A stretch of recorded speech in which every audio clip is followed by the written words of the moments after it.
All right, I'm back. I had to let a dragonfly fly and be free. So, okay.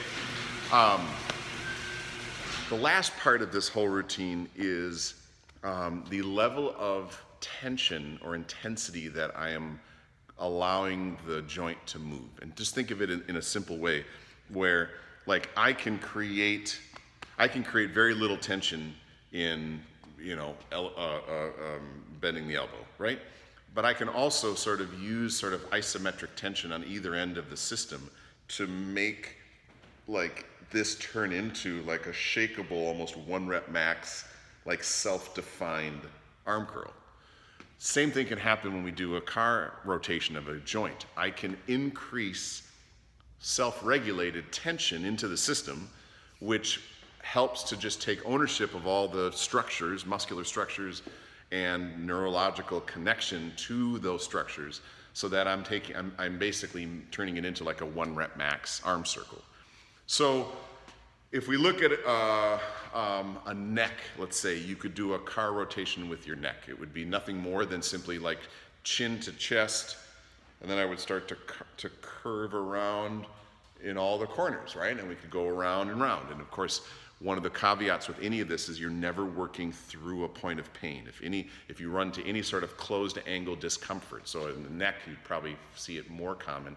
If I'm in this left back corner, if I get a slight pinch, I'm not gonna roll through that. I'm gonna actually go just short of that, get around it, and then do what I can in areas that I can control.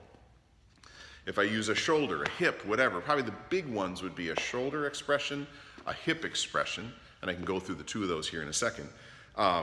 We can think of it again first in controlling the movement. We can then focus in on making sure that we keep the non-working portions of the body very quiet so we don't get extra movement that takes away from the shoulder or the joint's ability to express range.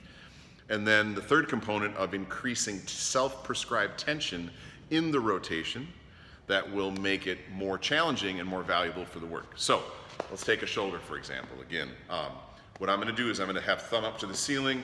I'm gonna think elbow is straight the whole time, core tight, keep my glutes tight, trying to keep everything focused. So all I'm gonna do is just walk my arm up to the point where, if I'm honest with myself, I get to about here and I start to get stuck.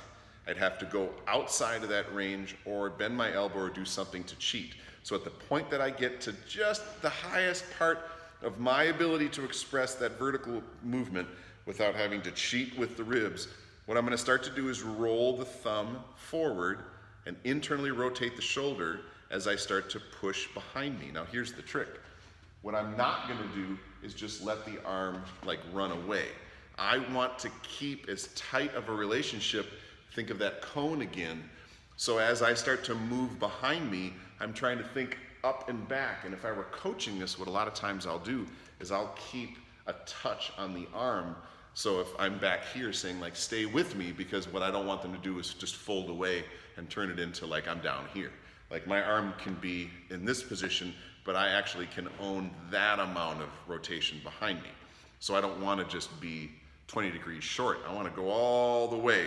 So again, thumb comes up, thumb comes up, thumb comes up, tight and controlled. I max out.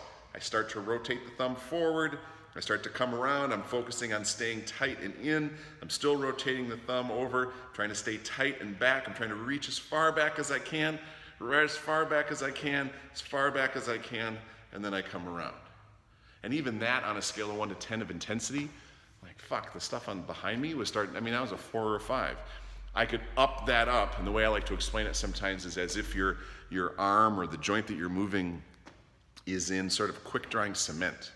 So you might take a pass, and the cement's thick, but it's not too bad. Second pass, the cement's getting a little thicker, so you have to work harder, right? It was that idea of that 1 rep max big bicep curl. Look at that fucker, that's monster. Okay.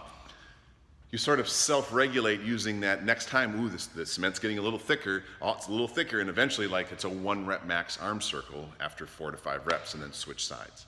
So arm circles, hopefully that makes sense. You can do neck rotations, you can do sort of thoracic rotations. A good hip one that's really challenging. Let me drop this a little bit so you can see my sexy hips. Baby, oh baby. Okay. can usually be done supported for a lot of people. Wait for it. So holding a wall is very helpful. It's nice to not have to do it, but so I won't. What you're gonna do is you're gonna bring the working leg up as high as it's gonna go. And again, when I cue this, a lot of times I will keep a hand on top because we wanna make sure that they are expressing the vertical aspect as they rotate through. So I'm gonna come up as high as I can go, bringing my knee to the ceiling as far as I can go. Now I'm gonna keep everything pointed towards you, hips towards you, and I'm gonna externally rotate the hip as much as I can, keeping the knee up, right? I just cheated a little bit.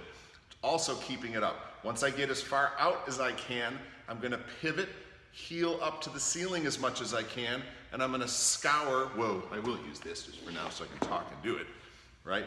Knee up, knee out, heel to the ceiling, out, around, out, all the way back, and then through from the side, knee up, knee out to you, rotate, yikes, heel to the ceiling, and then back and through.